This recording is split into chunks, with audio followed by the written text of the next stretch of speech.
नमस्कार, आप देख रहे हैं ग्रेटर जम्मू। मैं पंकज मीडिया। इस समय की सीधी तस्वीरें जो है आप देख सकते हैं, दोनों तरफ से रोड जो है वो यहाँ पे इस समय खाली दिख रहा है। हालांकि ये तस्वीरें जो हैं आप शास्त्री नगर के इलाके की देख सकते हैं और यहाँ पे जेसीबी वगैरह कार्य जो है चल रहा है। जिस प्रकार से नई बस्ती में जो दुकानदार थे पहले परेशान थे और अब भी गवर्नर जी से गुहार, उजड़ने से पहले बसाओ के जो है यहाँ पे पोस्टर लगे हैं। हमारे साथ अश्विनी जी भी जहाँ पे आए हैं और बड़ी बात यह है कि पहले भी इस मुद्दे को बड़े जोर शोर से जो है वो उठाया गया। इस मुद्दे को जो है बड़े जोर शोर से उठाया गया और उसके बाद उस समय चुनिंदा सरकार नहीं थी। आज की डेट में चुनिंदा सरकार है और चुनिंदा सरकार के होने के बावजूद भी जेसीबी जहाँ पे इस समय आ रखी है। हालांकि कुछ और फ्लाईओवर के कार्य जो है यहाँ पे चल रहे हैं, यहाँ पे लोग जो है प्रोटेस्ट में भी हैं। आप देख सकते हैं, उनसे बातचीत करेंगे। लेकिन अश्विनी जी से क्या वजह है, अब तो चुनिंदा सरकार अब भी दिक्कत आ रही है? चुनिंदा नहीं है, ट्रिपल इंजन की सरकार है जो फेल हो चुकी है। ट्रिपल इंजन क्या मतलब? एलजी, अच्छा, सेंट्रल गवर्नमेंट, अच्छा, और नेशनल कॉन्फ्रेंस। वो भी तो कहते हैं हमने सरकार से ही लेना जो लेना है। तो आप बताएं ना, ट्रिपल इंजन कहाँ है? ये बिना डिपो के चल रहा है काम, इंजन कहीं दिख ही नहीं रहे। सवाल ये है कि जो एलजी साहब ने इनको मिठाई खिलाई बेचारे दुकानदारों को घर में बिठा के, वो आज इनके लिए जहर साबित हो रहा है। आप बताइए, एलजी साहब ये कहते हैं कि जाओ, आपको कोई नहीं छेड़ेगा, कोई तंग नहीं करेगा, और अब ये इनको नोटिस आ गया। तो कोऑर्डिनेशन ही नहीं है किसी में। एमएलए पहुंचे आपके? देखिए, विडंबना ये है, भारतीय जनता पार्टी को एक चीज करना आती है, वो आती है प्रोटेस्ट करना, चाहे वो सत्ता में हो या चाहे सत्ता के बाहर हो। उन्होंने प्रोटेस्ट करना है। उनके पास गवर्नमेंट आने का कोई अनुभव नहीं है। पिछले 11 साल से सेंटर की सरकार है। हिंदुस्तान में हजारों अरबों रुपया खर्च कर दिया गया नेशनल हाईवे बनाने पे, लेकिन आज एमएलए साहब आए थे ना, सुभाष बात पूरी करने दें। हाँ जी। जो हजारों करोड़ों अरबों रुपया खर्च किया गया है, देश की जनता के 20% के काम भी नहीं आता। वो इस पे बात करते हैं ना, इसलिए मैं 47,000 करोड़ रुपए का प्रोजेक्ट है ये। हाँ जी, कटरा से दिल्ली तक एक्सप्रेस वे 47,000 करोड़, 2,000 करोड़ का प्रोजेक्ट है एम्स का। तो दीपक जी ये बताओ कि अगर एक आदमी की, एक जो क्रिटिकल आदमी है, उसकी जान नहीं बच पाती है इस प्रोजेक्ट की वजह से, तो उस प्रोजेक्ट का फायदा क्या है ये बताओ। नहीं, एमएलए क्या क्या किए अभी? एमएलए तो वही पुराना डोल बने डफली, और क्या है। देखो, वही प्रोटेस्ट कर रहे हैं। मुझे तो ये अचंभा होता है कि जो लोग सत्ता में हैं वही प्रोटेस्ट कर रहे हैं और ये कह रहे हैं कि ये स्टेट का काम है। और भाई साहब, नेशनल प्रोजेक्ट है और आप 0 आवर में इस बात को उठाते हो। आपने सिर्फ लोगों को गुमराह करने के लिए ये बात की। वो तो कह रहे हैं हम दुकानदारों के साथ खड़े हैं। स्पीकर ने कैसे ने कहा कि ये कौन सी बदतमीजी है कि आप 0 आवर में ऐसी बातें कर रहे हैं? तो मतलब ये है कि इनको इतना भी एहसास नहीं है कि कौन सा बात कहाँ उठानी है। नहीं, दुकानदार तो खुश होंगे ना, उनके एमएलए ने आवाज उठाई। 0 आवर इनका मकसद यही है कि इनको बताओ कि हम आपके साथ हैं, लेकिन आपका कुछ नहीं करेंगे, आप भगवान भरोसे हो। हाँ जी बाबा जी, ठीक है जो आखे नहीं। तो आप देख सकते हैं यहाँ पे और भी यहाँ पे दुकानदार यहाँ पे आ रखे हैं और यहाँ पे क्या कुछ कहते हैं वो भी जानने का हम प्रयास करेंगे। कैसे देखते हैं? देखिए, सरकार तो एक तरफ कह रही है कि रोजगार देंगे और जो रोजगार दिया हुआ है उसे भी वे कर रहे हैं लोगों को। सरकार को देखना चाहिए, इनसे कॉम्प्रोमाइज, अगर प्रॉमिस किया हुआ है तो उनको दुकानें देनी चाहिए। किसी का घर उजाड़ने से पहले उसका देखना चाहिए वो कहाँ जाएगा। किसी के बच्चे पढ़ रहे हैं, किसी की बेटी की शादी है, किसी का घर बार का पालन पोषण यहाँ से होता है। इन लोगों को दुकानें दे दो और वो अपनी फास्ट ट्रैक में बनाते रहेंगे बेचारे। लेकिन ये भी तो इल्जाम आ रहा है, भाजपा जो है 0 आवर में इसलिए उठा रही है सिर्फ लोगों की सहानुभूति। देखो, कुछ लोगों का काम है प्रोपेगेंडे का। इस समय राजनीति करने का समय नहीं है।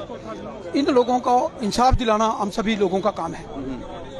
आज ये भाजपा के लिए बोल रहे हैं, कल मीडिया के बोल रहे हैं जी मीडिया अपना नंबर बना रहा है, जी मीडिया ऐसे कर रहा है, वो ऐसे आदमी आया था जी वो ऐसे बना रहा है। ऐसा नहीं। 0 आवर में तो उठाना मीडिया को किस लिए किसी 0 आवर में तो उठाना मुद्दा। और इससे पहले भी जब मुद्दा उठा तब भी भाजपा इससे कन्नी काटती हुई नजर आई। उस समय भी बड़ी मुश्किल से 2 एमएलए आए थे। जी जी, क्या उन्होंने? नहीं, वो तो आए लेकिन मुद्दा 0 आवर में उठाया। बात आज यहाँ तो आए ना, उन्होंने आज इनसे बात कही है। कल फिर हम सीएम से बात करेंगे, डिप्टी सीएम से बात करेंगे, इन लोगों को। जी, आप मुझे बताइए, आपने बोला भाजपा की बात आपने की। नहीं, अभी मैंने इसमें एक पहलू ये आ रहा है कि भाजपा ने जो मुद्दा उठाया वो 0 आवर में उठाया, उसके ऊपर सवाल। मैं कह रहा हूं, भाजपा के ही लोग, आपने देखा होगा, इन दुकानदारों के लिए कंसल्टिंग एलजी के पास गए, उन्होंने ही इस चीज को रुकवाया। देखिए, सेंटर का जो भी वर्क होता है उसमें सारा देश सहयोग देता है, पूरे राष्ट्र के हर प्राणी, हर लोग जो है सहयोग देते हैं, लेकिन कई मुद्दे मसाइल ऐसे रह जाते हैं जिससे आम जनता को नुकसान ना हो। उसके रिलेटेड जो है कौन सा विधायक, कौन सा कंसल्टिंग पार्टी का पर्सन वहां पे आ रहा है? आप मुझे बताइए, यहाँ पे चीफ मिनिस्टर इस टाइम कौन है? ये स्टेट थी, अभी तक 2019 के बाद जाके इलेक्शन होते हैं, 6 साल बाद इलेक्शन हो रहे हैं, और 6 साल के बाद यहाँ पे इलेक्शन में एक सरकार आती है। और आप मुझे बताइए, जो सरकार यहाँ पे आई है वो बनी है एनसी की, और यहाँ के जो सीएम है वो एनसी के हैं, माननीय उमर अब्दुल्ला साहब। उमर अब्दुल्ला साहब को श्रीनगर में अगर कोई भी आंच होती है, कुछ भी होता है, तो उन्हें नजर आ जाता है। तो ये लोग भी तो उनसे गुहार करेंगे, वो not only CM of only Srinagar के, वो जम्मू के भी हैं, उनको इस चीज के ऊपर बात उठानी चाहिए। आप कह रहे हैं 0 आवर में बात उठी, तो बात उठी, हम नहीं कह रहे, यहाँ के लोग कह रहे 0 आवर्स में बात उठी। जिन्होंने आपसे बात की वो भी एक पार्टी से ही बिलोंग करते हैं, और जो पार्टी से वो बिलोंग करते हैं उन्होंने बोले कि आपकी पार्टी कितनी बार यहाँ पे रोड पे लोगों के लिए आई। आप बोलिए, बात तो कोई भी कर सकता है, बात करने की बात नहीं है, लेकिन बात करके बात को पूरा निभाने तक की बात है। अब यहाँ पे पवन सिंह जी हैं, वो इन लोगों के लिए, वो भी कंसर्न एक पार्टी के हैं। यहाँ पे 2 विधायक आए, वो भी पार्टी के लोग, पार्टी के लोग। पवन जी की दुकान वहां पे, हम लोगों की दुकान वहां पे। मैं खुद भाजपा पार्टी से हूँ, हम लोगों की दुकानें वहां पे, लेकिन हम लोग यहाँ पे क्यों आए? क्योंकि लोगों का सबका साथ की बात जो है, ये माननीय प्रधानमंत्री जी अगर करते हैं तो वो हम सबके से बात करते हैं। हम सबका साथ होगा तभी विकास, विश्वास बढ़ता है, और वो चीजें लोगों ने हम पे जताई हैं, तो हमारा जो कर्तव्य था हम निभा रहे हैं। अब सरकार बनी है सीएम की, एनसी की, एनसी के सीएम है, और एनसी के सीएम की ड्यूटी क्या बनती है? अगर एडमिनिस्ट्रेशन में एलजी साहब ने अपना दायित्व निभाया, इन लोगों को जो प्रॉमिस किया वो किया, अब फाइल उनके टेबल पे है, एक साइन की देर है, जो अलर्ट हुआ था वो उनको ओके हो जाएगा। 36 दुकानें अगर श्रीनगर में टूटी होती तो मुझे लगता है इस चीज के ऊपर अभी तक धमाके बच गए होते। आपने देखा, कोई भी चीज, किसी भी चीज पे हम लोग हमेशा साथ दे रहे हैं। अब सीएम साहब बोलते हैं कि मैं जम्मू कश्मीर का सीएम हूं, तो मेरे जो झारे दुख हैं जम्मू कश्मीर के मैं करूंगा। इवन अभी तक जिन्होंने उन्होंने कमिटमेंट किए, जिन पे उन्होंने वोट लिए, वो फिलहाल तो उन्होंने पूरे किए नहीं है, लेकिन इन मुद्दों को पहले वो सॉल्व कर दें तो ये जनता भी सोचेगी, इन जनता का भी लगेगा कि यार हमारे साथ भी उमर जी हैं। ये बड़ा अच्छा एक उनके लिए प्लेटफॉर्म बन चुका है कि जम्मू के लोगों का दिल जीतने का। उम्मीद है कि इन लोगों का दिल जीतिए। कोई भी जम्मू का निवासी, देखो कोई भी व्यापारी जो होता है ना, जम्मू कश्मीर चलता ही व्यापार पे है। अगर व्यापार थोड़ा सा भी उजड़ गया ना, तो नुकसान जो होता है वो जम्मू का ही नहीं, कश्मीर के लोगों का भी होता है। तो अब इस चीज को समझना है। और जो लोग आपको यहाँ बातें कर रहे हैं, मिसगाइड कर रहे हैं, जिन्होंने कहा कि यहाँ के लोग ये सेंटर की स्कीम में मिसगाइड है, तो खुद पार्टियों से बिलोंग करते हैं। उम्मीद थी कि वो यहाँ पे होते, उनके रिप्रेजेंटेटिव जो हैं वो यहाँ पे होते। लास्ट टाइम जब आप धरने पे थे, ये दुकानदार धरने पे थे, तो जिन्हें रिप्रेजेंटेटिव की आप बात कर रहे हैं उनको भी जहाँ पे लाने में बड़ा समय लगा। कई दूसरी संस्थाएं जुड़ी, कि दूसरी सभाएं आई, तब जाके वो यहाँ पे आए, और उनसे तब भी उन्होंने, अब सुन लीजिए ना, आपने इतना बताया, तब भी उनसे ये नहीं कहा गया कि हम इनके साथ हैं, तब भी उन्होंने कहा हम बात करेंगे, फिर उनसे बुलवाया गया। तो ये तो सवाल उठते ही है ना उनके ऊपर। देखिए, ये कुछ ऐसा नहीं है, वो जो पवन जी वहाँ पे हैं, वो पहली रात को यहाँ पहुँच गए थे। पवन जी की बात ठीक है, बाकी कॉर्पोरेटर था, पार्टी के थे, तो वो पहुंचेंगे। वो आए ना, वो यहाँ पे आए, उन लोगों के बीच में रहे, उन्होंने यहाँ पे आके लोगों से बात की। और बात किस बात पे की? उन्होंने इसी बात पे बात की कि भाई हम आपके साथ हैं। साथ तब होंगे तभी तो काम करेंगे, जब साथ ही नहीं होंगे तो काम क्या करेंगे? चलिए पवन जी से भी बातचीत करेंगे, कैसे देखते हैं पवन जी के पास पहुंचे। कान दो, कान दो, कान के बदले, कान दो, कान के बदले, कान दो। भारत माता की, भारत माता की, भारत माता की, भारत माता की। पवन जी, पहले भी आश्वासन मिला और उसके बावजूद फिर धरने पे बैठना पड़ रहा है, ये विडंबना कहाँ से? आश्वासन एक अलग चीज होती है। जी नहीं, वो highest of the chair, helm of the chair से मिला। बिल्कुल, हमें आश्वस्त किया गया। जी इसीलिए एक 4 दिन पहले यहाँ नोटिस लगना कि आप 7 दिनों के अंदर ये दुकानें खाली कीजिए, अन्यथा हम नेशनल हाईवे एक्ट कोई नंबर है उसके तहत हम इसको डिमोलिश करेंगे। जब सारी बात हो चुकी, हायर एडमिनिस्ट्रेशन से 50 बार बैठक होने के बाद आज से 30-35 दिन पहले माननीय डिवकॉम साहब के ऑफिस में हमें बुलाया गया। वहाँ पे हमारे विधायक डॉक्टर नरेंद्र सिंह, मैं खुद पर्सनली और जितने दुकानदार भाई वहाँ थे, उन्होंने कमिट किया कि आपको चंद्रभागा हॉल में ये 36 दुकानें दे दी जाएंगी। मैंने पूछ लिया कि कितना समय लगेगा, उन्होंने कहा 20-25 दिन लगेंगे। तो मैंने कहा कि आपका जो काम है वो 20-25 दिन डिले हो सकता है। अरे बिल्कुल, आपने कह दिया तो कोई बात नहीं। लेकिन उसके बाद यकायक यहाँ पे नोटिस लगना कहीं ना कहीं मुझे लगता है संदेह मुझे हुआ, इसलिए हमें यहाँ पे प्रोटेस्ट पे बैठना पड़ा। वो प्रोटेस्ट की आवाज हमारी विधानसभा तक पहुंची है। अब विधानसभा में अब जो कंसेंट है सीएम साहब की, वो फाइल उनके टेबल पे है। सीएम साहब बहुत पुराने खानदानी लीडर हैं और दलेर आदमी हैं।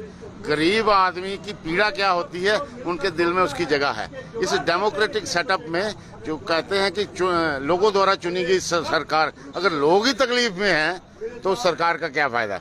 तो इसलिए मेरी आपके माध्यम से माननीय सीएम साहब से हाथ जोड़ के विनती है कि ये नई बस्ती और सतवारी के 36 दुकानदारों को जल्द से जल्द वो जगह अलाट करके, जो आपके पास कंसेंट के लिए फाइल आई हुई है, उस पर हस्ताक्षर करके इनको निजात दीजिए, ताकि ये लोग जो 4 दिन से सोए नहीं हैं, भूखे हैं। होली का त्योहार भी आया, लेकिन इनके लिए होली नहीं हो, जैसे कोई बम विस्फोट होता ना वो हुआ। ये इनके बच्चे, इनके माता पिता और ये खुद लोग सहमे हुए हैं, और खासकर इन दुकानों पे जो लोग काम करते हैं उनके परिवार भी सहमे हुए हैं। इन सब चीज़ों को मद्देनजर रखते हुए मेरी आपके माध्यम से सीएम साहब से गुहार है कि जल्द से जल्द, कल आपने सचिवालय आना है, आते ही सबसे पहले शुभ काम ये कीजिए, बाकी काम बाद में कीजिए। बहुत कहीं ऐसा तो नहीं राजनीति के चलते इन दुकानदारों को शिकार बनाया जा रहा हो, क्योंकि एलजी के बाद अब सीएम की बात हो रही है। देखिए, राजनीति जरूर करनी चाहिए। जी जी। जब इलेक्शन हो जी जी। उस समय राजनीति, इस समय मसला है सरकार चुनी गई, जब सरकार चुनी गई तो वो पूरी यूटी की सरकार है, तो उसको ध्यान में रखता है कि मेरा कोई भी आदमी अगर ऐसा नहीं होता तो फिर, क्योंकि आप यहाँ की नुमाइंदगी भी करते हैं, यहाँ के इन दुकानदारों के लीडर भी हैं, तो क्या स्टेप? मैंने एक सुना हुआ है, कहते हैं हारे का सहारा। हाँ जी। ये सरकार सहारा बनेगी, हारने नहीं देगी। और पवन सिंह हारने वाला नहीं है। मैं 20 साल से एक्टिव राजनीति में हूँ। मैंने जिस चीज को प्रोजेक्ट किया है सच्चाई से किया है, कभी गलत सिफारिश नहीं की, कभी जिंदगी में करप्शन नहीं की, कभी जिंदगी में करैक्टर खराब नहीं किया। जिस आदमी का करैक्टर ठीक है वो लोगों की आवाज उठा सकता है। मैं आज भी जब भी किसी ऑफिसर से बात करता हूँ, आंखों में आंखें डाल के बात करता हूँ, क्योंकि मैंने कोई गलत काम नहीं किया। और ये काम गलत नहीं है, ये लोगों की भलाई के लिए काम है, अच्छा काम है। उनकी आजीविका का साधन जो इस फ्लाईओवर की आड़ में आ रहा था, वो ध्वस्त हो रहा था, उसके लिए मैंने आवाज उठाई। और जम्मू कश्मीर के सचिवालय में अगर ये बात पहुंची है तो इतना ही होता है। जम्मू कश्मीर के सचिवालय में आवाज है और पवन सिंह जी बड़े कॉन्फिडेंटली कह रहे हैं कि वह जो है इन दुकानदारों को जो है वो इंसाफ दिलवा के रहेंगे, और 36 की 36 दुकानें जो मिलेंगी। अब गुहार सीएम उमर अब्दुल्ला के साथ लगवाई गई है, बाल उनके पाले में। अब देखने वाला वक्त रहेगा कि कितनी जल्दी ये काम होता है। एक बार जरूर दिखाना चाहूंगा, इस तरफ से ये रोड जो है वो बंद है और यहाँ पे काम इस समय जोर शोर से चल रहा है। 20 से 25 दिन लगेंगे, इसका आश्वासन इनको मिला था। उसके बाद जो है जगह जगह एक नोटिस आते हैं, उस नोटिस के बाद ये दुकानदार जहाँ पे परेशान जो है वो दिख रहे हैं। हालांकि गुहार जो है अब सीएम उमर अब्दुल्ला से लगाई गई है। देखने वाला वक्त रहेगा कितनी जल्दी ये सारी एक्टिविटी होती है और इनको नई जगह पे दुकानें और इनका बिजनेस इस्टेब्लिश करने के लिए जगह मिलती है। अपनी वैल्यू राय कमेंट सेक्शन में रखिएगा। देख रहे हैं जम्मू, कैमरा पर्सन सिंह के साथ मैं पंकज। जय हिंद।